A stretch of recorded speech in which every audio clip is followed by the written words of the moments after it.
The thing I learned early on, and again, it was from my friend Stu McLaren, so I've got to give him credit, but what he taught me early on is the more money I make, the bigger impact I can make in the world. If I don't have the money, there I'm very limited in terms of the impact I can make.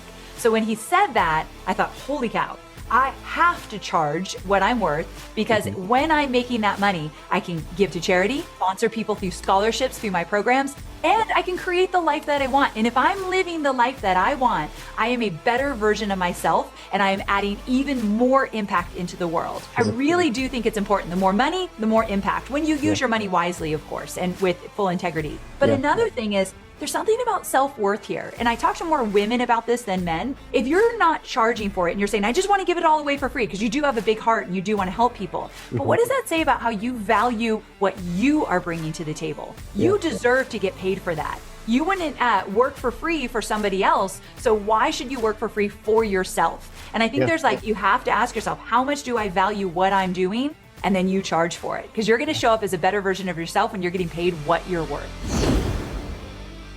So one thing we don't want to do is burn bridges. And the way that you can easily burn a bridge is if you decide to leave and now you're just sick and tired of your job and you're like 1 foot out and just annoyed. And I've seen it so many times. So you don't want to burn yourself out, meaning don't give your 2 weeks notice, but actually give 6 weeks, or 6 months. Don't say, I'm quitting, but I'll stay for the next 6 months to help you guys out. Do not do that. You will feel resentful. So get really clear on how long you're willing to stay, when you want to give your notice. Some people give a month's notice just to help the other person kind of usher into their role. But be careful how much time you give yourself and how much time you communicate. Make sure you are good with it.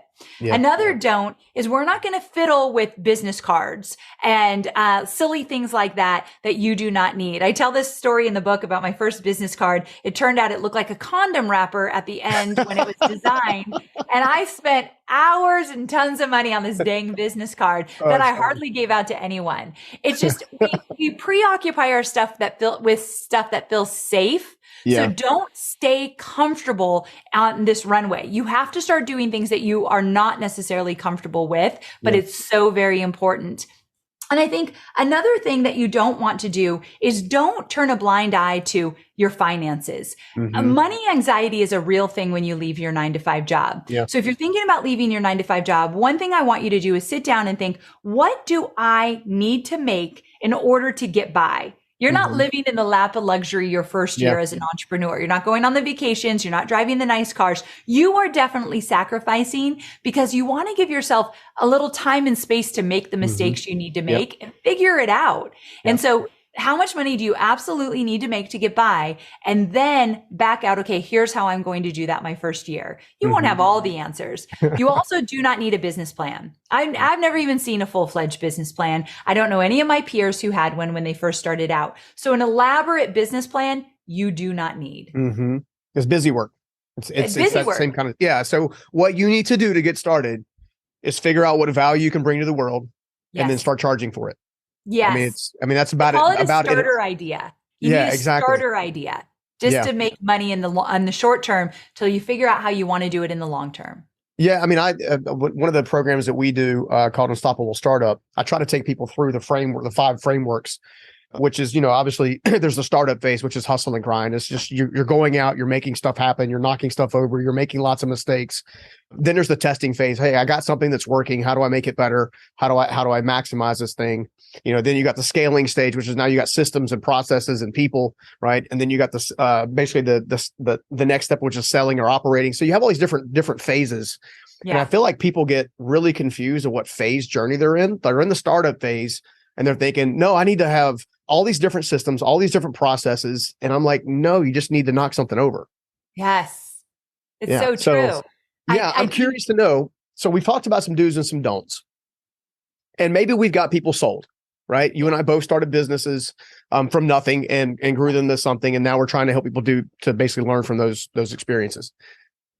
What are some other chapters that would come out of there were chapters in the Bible that I don't think ever made it in there. One is called second hesitations, right? So what are some other hesitations that would keep you from taking the leap now versus having to wait a year or 10 years?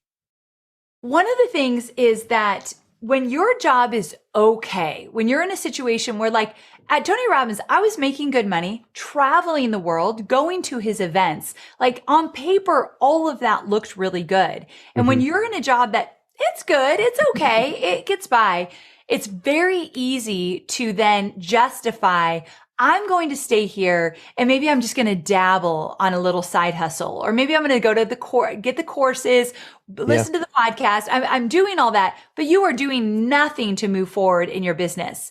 So what I always talk about is the fact that you have to get uncomfortable on a regular basis. So if you are comfortable and cozy in your 9-to-5 job, but you know you are not happy, why would you ever live your life that way? Yeah. But it's very easy to do so. You can make every excuse in the book why you should leave there. A recession's coming. I should never quit my job. Let me tell you a story. I had a student, I tell this in my book, where she always thought about being an entrepreneur. She did the dabbling. She bought the courses, she listened to the podcast, the books, went to the events, all of that, but did nothing to get started because she always used the excuse, it's not the right time. And she was making a lot of money in her 9-to-5 job. Well, I don't have X, Y, and Z. Yeah.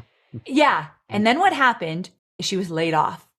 She didn't have a choice anymore. They made the choice for her that you don't get to work here anymore. You don't get that paycheck anymore, which could happen to every single one of us in a 9-to-5 job. Yep. And so her livelihood was taken away and she scrambled. She knew she wanted to start something, but had started nothing. So now she's scrambling last minute to try to get it together. Imagine if while she's still in her 9-to-5 job, she gave her 6 months to work on her runway to leave. And then she got laid off. She'd be ready to go. Yeah. People are getting laid off left and right now in some of the biggest companies. It's going to trickle down to the smaller companies. Do not let them decide for you that you're not going to work there anymore. If you're ready to move, put a plan together. Get your runway. I explain the whole runway inside the book. Think about at the end of your life, if you had the chance to meet your maker. For me, I believe that's God. And if I had the opportunity to talk to him, I don't think God would ever do this because he's not mean. But could you imagine if he just settled? Imagine if he said, well, I wasn't born in the right area. My husband, my wife never supported me. My friends didn't believe me. I didn't have the money. I was too old. I was too young, wrong area, wrong time. Just these beliefs, right? And could you imagine meeting with God and he's sweet and loves you and says, how was your life, Stephen? I was good. How was your relationship? I was good. How'd you do with your economics? How'd you do with giving back to other people? I tried. I gave some things away. And could you imagine God saying, you know what? I'm sorry to show you this, but this is who you are. I want to show you a quick little video of who you could have been. Oh, wow. And somebody shared that once, and every time I say it, I get goosebumps. Like, don't go to the end of your life thinking of the man or the woman you could have been. When we have the desire, we can rewind right now and make a difference. So you were asking me about being an underdog. It takes whatever it takes to get you to push forward, to realize this. Please hear this. All of us have been programmed to think that we need resources. I could scale that business if I had the money. I could start that business if my spouse believed in me, if my friends thought so, if someone would give me the time of day, if someone would believe in my dreams. We think about all these things that are through the lens. If I had this, if someone would give me this, if someone would partner with me. We think of resources as this outside thing that if they were available to you, which they weren't available to you, Stephen, and they surely weren't available to me. That's right. But it is actually the biggest lie you've ever been told. And you were programmed that way. Think about this in America. Did you ever see how the percentage of people who hit lotto and go broke? Most of them. They had all the resources. They had a bank full of money. How the hell did all of it go away? It's because if you do the research, the most successful, the most happiest people in the world didn't have the resources. They were resourceful as hell. They took what they had. Listen, we have the ability to focus on what we want at any time. And our focus determines our lives. If you get in a car accident and you focus, my insurance is going to go up. I can't believe this idiot did it. My car will never be the same. I hate life. That's how you feel. If you get in a car accident and no one's hurt and you get out and goes, who cares about a damn car? It's metal and a fender. I have insurance. You okay? Want to go grab a cup of coffee before the tow truck comes? Right? We have the opportunity to focus on anything we want, and our focus determines our life. It determines our daily emotions. It determines how far we go or how far we don't. It determines if we have an anchor tied to our asses, excuse my language, or if we have a wind behind our sail.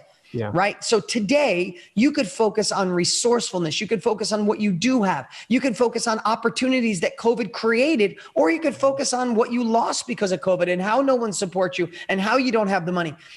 as crazy as this sounds, I'm not trying to make it sound simple or easy, because none of it is, but life's going to be brutal no matter what for the next 10 years. You might as well focus on what you do have, focus on where you can go, and be resourceful as hell, because that's where real success comes from.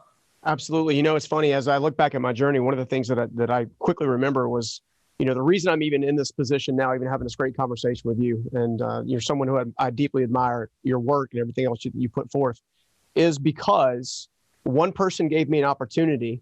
And even though I didn't have one of the companies that I own is a construction company. I didn't have the tools. I didn't have the equipment. I didn't have the fancy trucks. I didn't even have team members. Like, it was just me. Wow. But I had an opportunity, and my father showed up for the first time in my life on a job site and said, "Hey, look, you do realize we used to make our scaffolding out of wood when you were a kid?" I'm like, "Well, yeah." He said, "Start pulling wood out of the trash piles." And we literally built my scaffolding that I needed to start Monday out of the trash piles. So many times I get frustrated with some of the folks that I've worked with in the past, because they don't grasp it. They don't understand that what they could literally look around them and see the kind of assets and resources that are there that may not be financial, but that doesn't make them any less valuable. And that's one of the things that I love about the resourcefulness piece, because it's absolutely true. I mean, that company went on to employ hundreds of team members across several states. But it all started in the humble beginnings. And I've learned not to despise the small beginnings. And I see that people are always in a rush to get to the end destination, not understanding that the process leads them to the destination.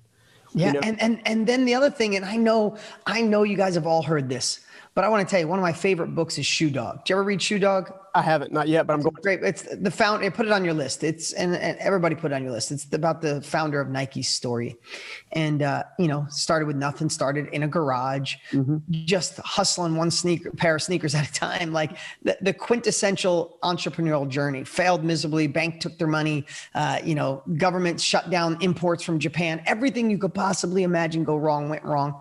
But they're Nike. And they're here today. And he tells the stories. He tells it so good. I listen to books, not read it. He tells the story of this time when the bank called his loan and he was late on paying people. And there were so many people he owed money to. He asked them to come to the building at one time. And he was making sure they didn't pass each other, because if they passed each other, they might see that two different people he owed money to. So he put them in different offices and all these different parts of the company, and how they were stressed. And just when they thought they had it figured out, the merchant company said they could stop a million times. And he's like, all he kept thinking about is when we get to 1 million, when we get to 100 million, when we get to 1 billion, when we become a household name, when we sponsor Olympic athletes, when we sponsor people in the NBA. And he said he didn't realize, he kept saying when. And towards the end of the book, he said, I look back now, and he said, I'm going to give all the money away to charity. I'm already giving $100 million a year away. When I die, it all goes to charity. And he said, I realized that I kept thinking when. And if they asked him about his bucket list, and he said, Stephen, he said, if I could have one thing, I'd realize I checked off all the things on my bucket list and they really didn't move the needle. He said, I wish I could go back and realize that when we were sitting at the conference table trying to figure out how to get the money, or how to get the shipment from Japan, or how to get a merchant account back, or how to solve the problem, how to pay the bills. He goes, that's when I was alive. That's when I was expanding. That's when I was taking uncomfortable action. I was moving forward. He's like, my bucket list would be go back and realize they were the times I was alive. Now I'm supposedly at the end destination and I want to go back. And I might have paraphrased that, but I felt that emotion, and it puts me back in this space that this is part of it. All the things that went wrong in your life, my partner and dear friend, Tony Robbins, said something once to me that changed my life. And he said a lot of things that changed my life. He said, life happens for us, not to us. How would your life be if you realized that the divorce, the change, the bankruptcy, the person letting you down, the spouse cheating on you and leaving you, all the things that you think are your anchor, what if it happened for you to sharpen the axe, to sharpen the tool, to put you on a journey, to be listening right now, to have opportunity, to be a part of a world when it shifts, that knowledge is the new currency, and you have assets that live inside your brain that are the resources that other people want, and you don't even realize it. Like, there's so many things available if you can shift and say, okay, I'm sorry if things bad for you. I'm sorry if people let you down. But what if that was your plan? What if God designed that for you to say, are you worthy of what you really want by overcoming the crap that you went through? And when I look through that lens, Stephen, then I realize I'm glad I was broke. I'm glad I went to school and didn't have lunch money. I'm glad my father had a crazy temper and was a maniac, and I had to learn to emotionally connect with him through empathy and calm him down from not doing crazy stuff. All that stuff that seemed bad, that was my gift from God that allowed me to be the man I am, to start 13 companies and impact people and be married to the woman of my dreams. First, it was my relationship with money and my relationship to happiness. So for me, I grew up with a happiness gene and a happiness culture. At 5 years old, even though my father left, my mom was an extraordinary individual who raised 6 kids with 2 jobs and would pack our dinners in a station wagon and never complain about anything, although I'd catch her crying over financial stress. And I know the reason she was financially stressed is she just wanted more for us, not for herself. But that drove me to this understanding that I was going to buy her a house and a car. And in order to do so, I needed to make a lot of money. And so money was then the guide to me to buy the final piece of happiness, the final piece of love, to be the favorite child, to distinguish myself with hyper-competitive, academic, intelligent siblings, all who went to the Ivy Leagues and graduated summa cum laude. I was going to show them, and although it's more genetically from my father, the entrepreneurial side, who was absent, I took that journey on. And the interesting thing is, I did make, $1 million 9 months out of law school. I was a multimillionaire in my 20s.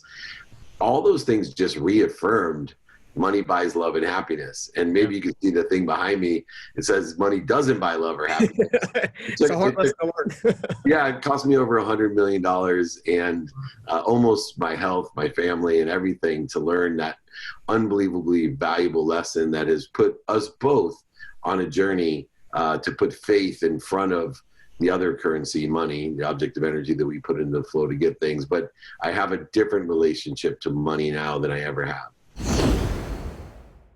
You have to realize your value. See, I see a lot of people who, for instance, very classic, very sad analogy, a kid whose parents hurt them, hit them, shout at them, diminish them, and say, I wish I'd never had you. You ruined my life. Nobody will ever want you.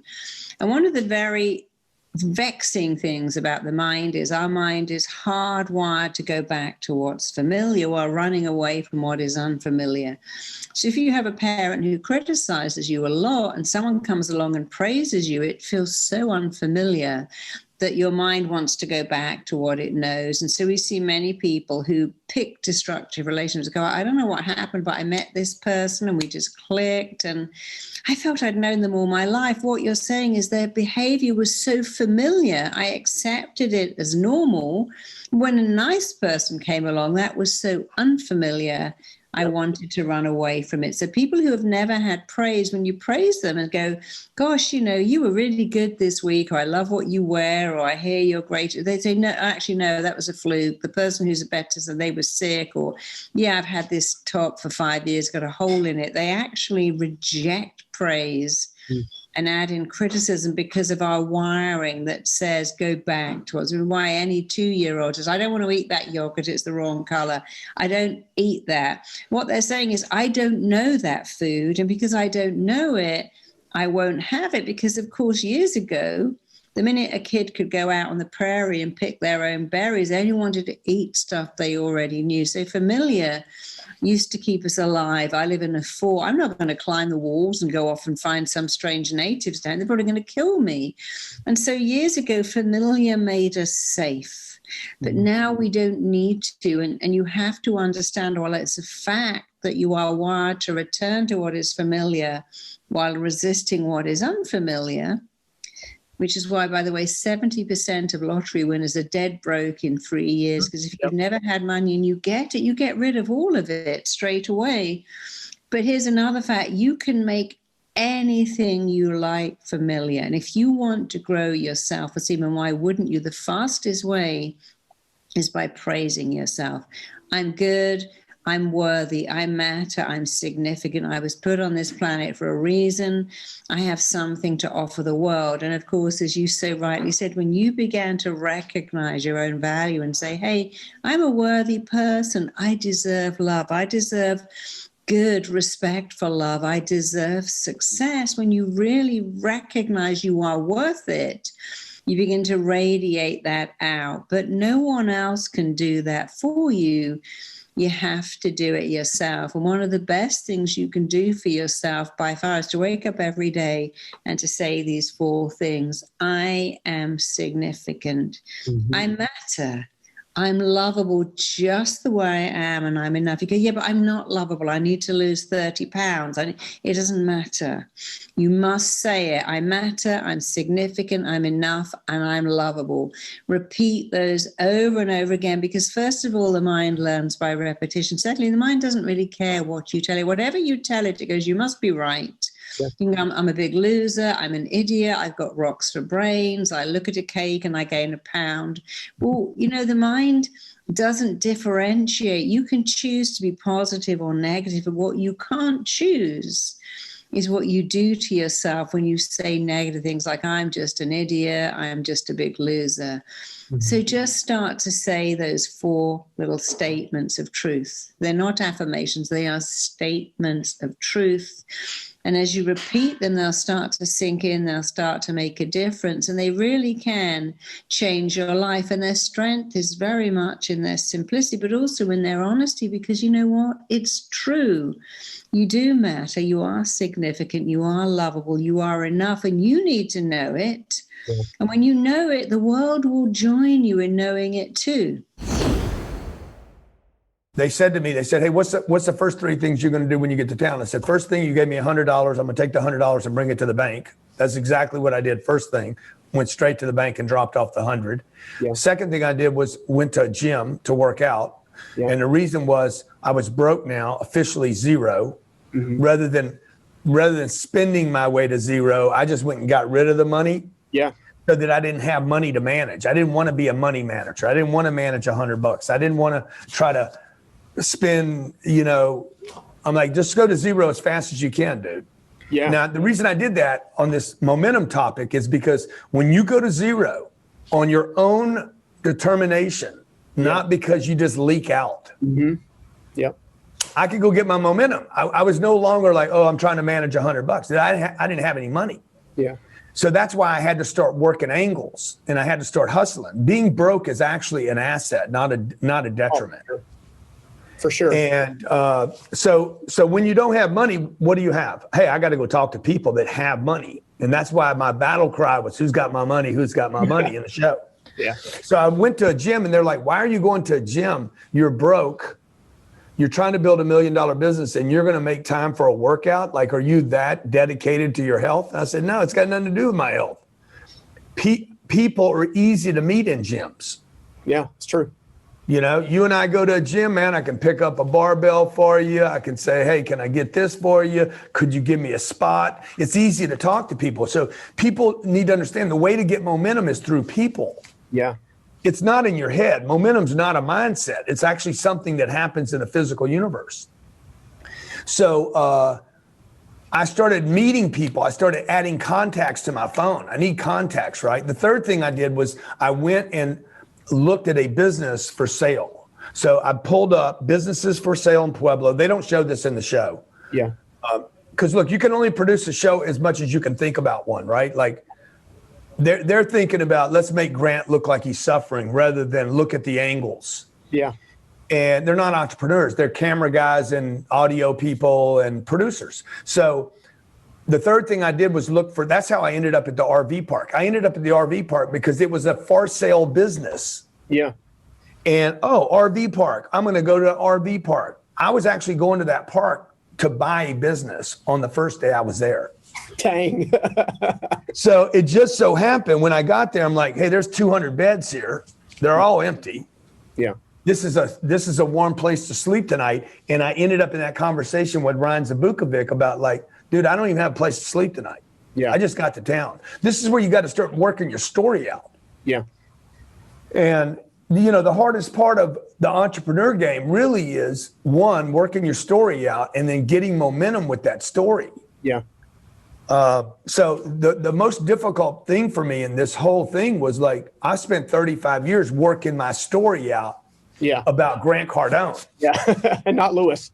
And then, dude, Grant Cardone, I can't use Grant Cardone anymore. Yeah. So like it was that was very, very difficult, that I could not be who I am and who I've spent a career and getting a bunch of momentum about who I was. So the 10 days was all about, hey, I need some traction. I need a little momentum. I need a victory, a little tiny victory. And I didn't get any until the 10th day.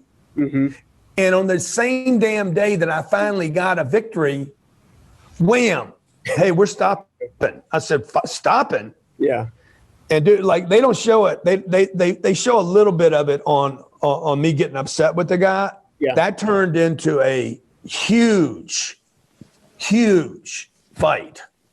Well, yeah, because they were, in some ways, they were actually bringing your family out away from you.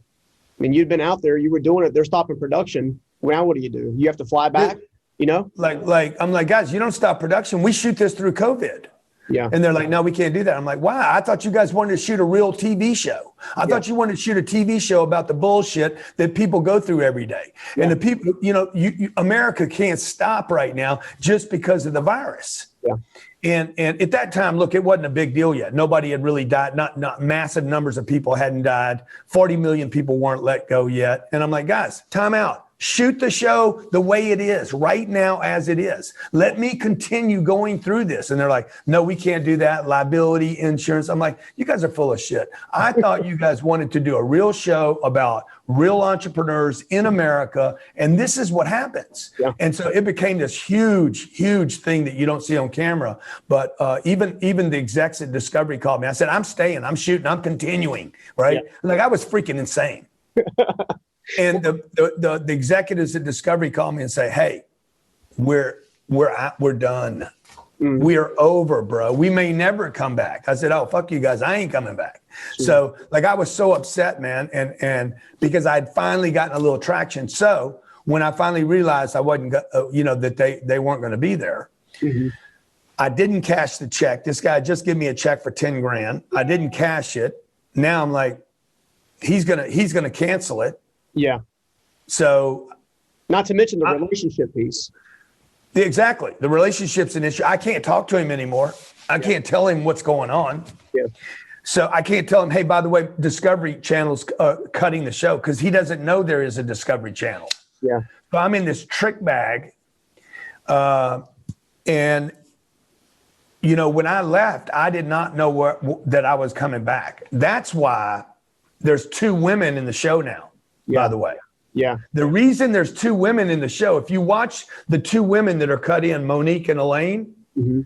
their shows pick up way after COVID. Wow. Their mask in the first episode of their shows. There was no mask in my show until like the 3rd or 4th show. Yeah. So the reason they added the 2 women is because they truly did not know if I would come back or not. That's why those were backup shows. We cannot control the thoughts that come in our minds, but we can control the thoughts that we dwell on. Mm-hmm. That's what we can control. Yeah. Those negative thoughts, they're going to be there. Yeah. And they will show up. And so we have to discipline ourselves to create a ritual to crowd our mind with the things that can serve us, mm-hmm. the things that will strengthen us. And understand and know that you're going to have challenges. Yeah. Why? Because faith not tested can't be trusted. Yeah, absolutely. And so life is going to test you. It's only a test. It doesn't want to destroy you. Life is on your side.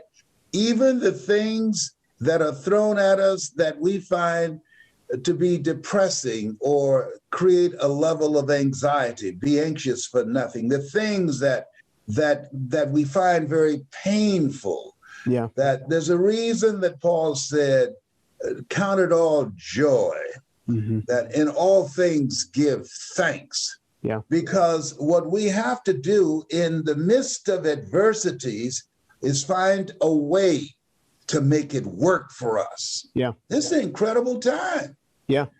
But let me tell you something, man. Unlike anything I've ever seen, they said, okay, we got the coronavirus, right? Mm-hmm. So we're looking at building our lives in and out of the virus. Then they have the mutation, the Delta virus, okay? Mm-hmm. Now they got another one called llama. What? What? Come on. I'm just done living in fear, man. I'm just living my life. Look here. I just said, okay, all right, let me tell you something. You know, Lord, I feel like Mother Teresa. She said, Lord, I know you know how much I can bear. Yeah. I just wish you didn't have so much confidence in me.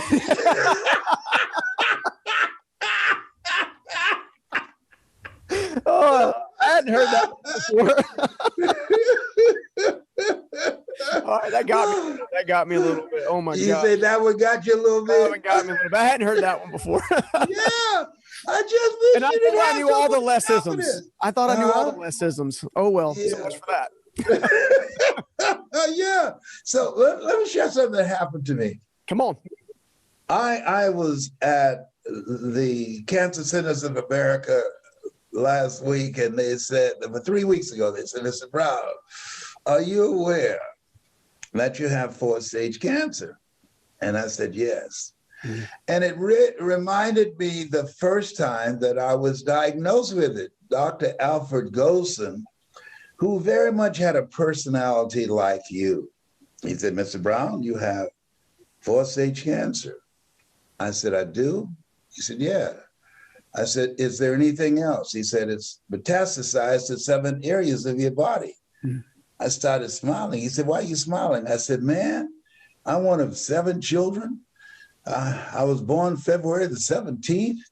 Joshua marched around the walls of Jericho 7 times. Naaman dipped himself in the River Jordan 7 times. I said, is there anything else? He said, yes. And you're ugly too. I said, you come on, man. That's a matter of opinion. Come on. Yeah. I said, you didn't just call me ugly. He said, yes, I did. But you got this. Yeah. I never tell my patients they're terminally ill. He said, what I say is that my knowledge, my abilities, my skills have terminated. Yeah. Now, I determine the diagnosis. You and God determines the prognosis. Come on now. Yeah, amen. And I left there as a result of that. Most people in a fearful situation but cancer is the most feared word in 7 different languages. Yeah. I left there with a mindset of facing everything and rise, mm-hmm. as opposed to facing things and run scared. Yeah. And so what he did when we were laughing and said, you got this, man. Yeah, your PSA is 2,400.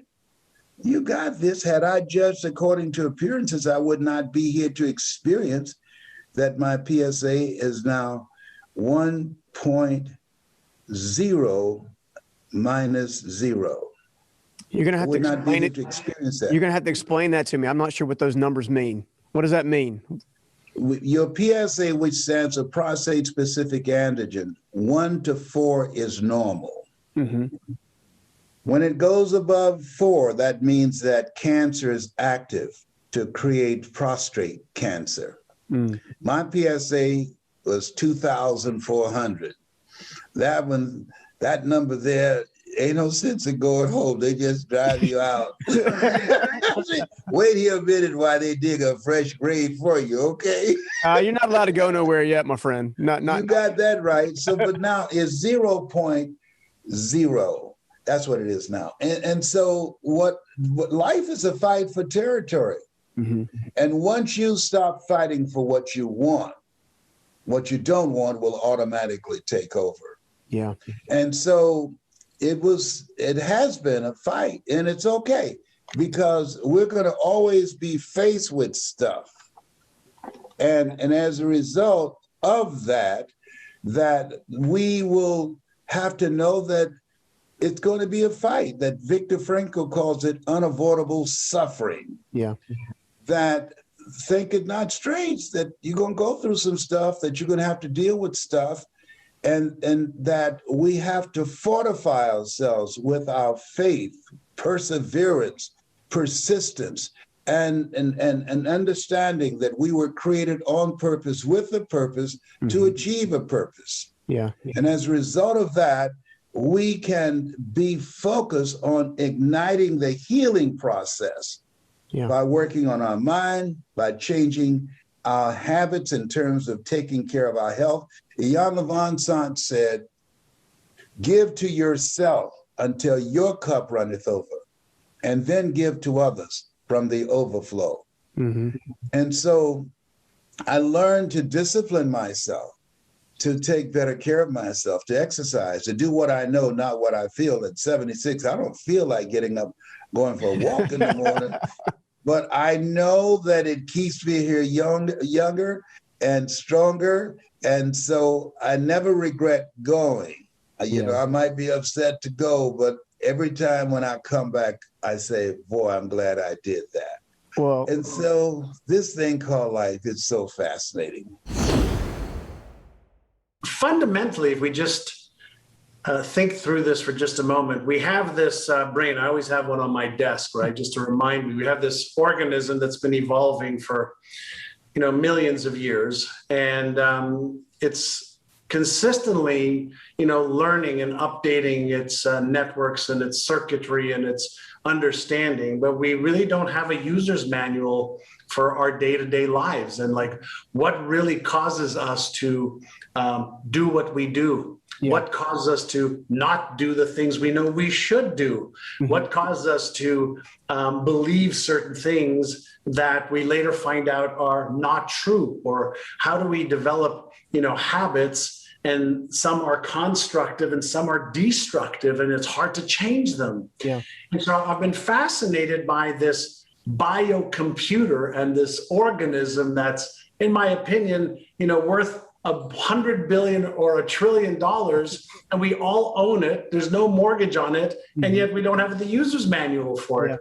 So for the last 40 years, I have been an explorer, a psychonaut, in some regards of understanding a little bit more about my own brain, the brain of other human beings, because every brain works the same. And so the fundamental aspects of every human brain is that it operates the same way. And I just want to be a better driver, a better pilot. Yeah, I know it's funny when I was talking to some friends of mine recently, about kind of my own journey. And so much of where I've been able to get through in my own life has come down to the way in which I think. How do thoughts ultimately shape or change, forces of habits, whether they're good for you or bad for you? What are you seeing in your research? Great. Well, the first thing I'll share with you is I just noticed two different words that you used. The way I think versus thoughts. So thinking would mean I just noticed that I have some thoughts or that I had some thoughts. I wonder why I had this thought of blank, blank, blank, which caused me to feel a certain way, which caused me to procrastinate. I wonder why that's happened. Let me actually go deeper into this to understand that. That's thinking. Thoughts are just random percolating ideas that are percolating from our subconscious memory bank. And we have 35 to 50,000 of those. I don't remember who said this, Stephen, but one of the great philosophers many years ago said, if most people said what they were thinking, they would be speechless. Yeah, that's true. Right? So when we contemplate, when we reflect, when we are not afraid of going deeper than the surface, and we're able to seek to understand the nature of thoughts, beliefs, perspectives, paradigms, habits, behaviors, results, and we come at it from an inquisitive perspective, that's thinking. Right. And so I'm fascinated with this organism, which really is, creating our entire experience, as I am speaking right now, right? This energetic being that I'm 100 trillion cells that are vibrating packets of energy called quanta is sending a light beam of me through this camera across the internet to your camera, so that the light from your camera is coming in through your eyes, creating cells of recognition in the back of your head through electrical and chemical activities. And we're communicating through this language, that we learned when we were children, called English. Holy shit. That's unbelievable that you're sitting in North Carolina somewhere. I'm in San Diego, and you are actually beaming inside the back of my head, in my skull, in this dark little chamber as a function of electrical activity, creating this image of you. Now, holy shit. That's without thinking about it. Mm-hmm. That's the magic of what's happening that we don't give a lot of thought to. Yeah. So I'm just fascinated with what else is it that our brain can do, that if we just learned how to use it better, we can achieve, whether it's financial or health or relationship success, faster and easier than ever before. So we do these labs and these studies in my work. And I've literally I take clients and I take their mind body work. And I've just started doing this more and more, where I have them do the neurotransmitters tests and their hormones and their blood work and everything, and their gene testing. And I lay the whole thing out, and I can pretty much, from their blood testing, tell you someone's personality. I can tell you what their psychology is. And from their psychology, I can almost reverse engineer and tell you what their blood work's going to be. Huh. And it's wild it's like Neo when he sees the Matrix. Yeah. It's honestly like that. Let me get this straight. So personality is actually controlled by biology? 100%. All right. Personality is controlled by neurotransmitters. That is like, that's all neuroassociation. Yeah. All right. Well, walk me through it, because this is to me. So your brain, every single thing that you're doing inside of your brain is based on neurotransmitters. You have basically 5 basic neurotransmitters. If you want me to go into it, I can a little bit. But just, you've heard of these, so I'll just drop the names, but we won't make it too crazy about it. But it's dopamine, serotonin, glutamate, glycine, gabapentin, epinephrine, norepinephrine. These are the neurotransmitters, the basic ones. There's hundreds of neurotransmitters, but these are the big boys, as they call them, right? Yeah. There's some will say 5 to 7 of these. Now, these things are constantly interacting inside of your brain and creating you to actually follow paths and patterns. Mm-hmm. So if you think that you like this, I don't drink coffee anymore, but this is like a mushroom tea that I drink, right? Okay. So in my brain, when I drink this mushroom tea, I get a dopamine response. Okay. And that dopamine response creates in my brain, says, oh, this is good. And it elicits a response from me to say, I want more of that, because I call that good. Now, if this was bitter and really didn't taste well, I wouldn't get a dopamine response. Mm-hmm. I would probably get a cortisol response, or I'd probably get a norepinephrine response inside of it, which would say it's bad. It would cause stress to the system. Mm-hmm. And so it'd say, I don't want more of that. So our entire psychology of what we think we like and we don't like is really based on the neurochemicals that are going on inside of our brains, asking us to look for these things. For example, for more sugars, the foods that we eat, the foods that we crave. All this stuff is basically neurotransmitters in the brain. Huh. Interesting. So basically, there's an element of truth and says for what you search for, you find, because your brain is literally trying to search for the things that makes it feel a specific way. It does. It's looking for it. It's looking for it to make it feel a certain way. But the problem is that what we want necessarily is not what we need. Yeah. Okay. What we want is not what we need. And I'll just use cupcakes, for example. Sure, cupcakes are good. The first one's real good. The second one's really good. The third one's not so great. The fourth one, it's like, I don't know. Someone says you got to eat a fifth one, or it's worth $100. Fine, I'll give you your why. I'll do it. But by the time you have the sixth one, the body says enough of this sugar. Throw up, vomit, get rid of that. Huh. Right? Yeah. So whatever we think is good eventually turns into something that's too much. And our body and our neurotransmitters, our intuition gets us back to a state where we go back to balance. It's always looking for that state.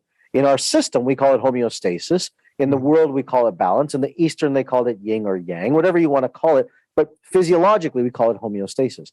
And our body's always trying to get us back to that. Here's the interesting thing that for my entrepreneurs who are listening into this, why this is important is because if it's going on in your body, it's also going on in your thinking.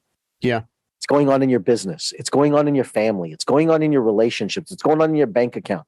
But if we're not attuned to seeing this thing, this is the universal principle that we need to pay attention to, because our mind and body are working together to become more and more congruent. And the more congruent we become with it, the more opportunities of abundance we create. I hope you liked that video. And if you did, make sure you check out this next video right here. If you're not growing, it can feel like you're dying. And this is why I'm such a big advocate. If you always need mentors in your life, you need coaches who challenge and push you to be bigger. You need mentors who've done what you've done so they can show you the way.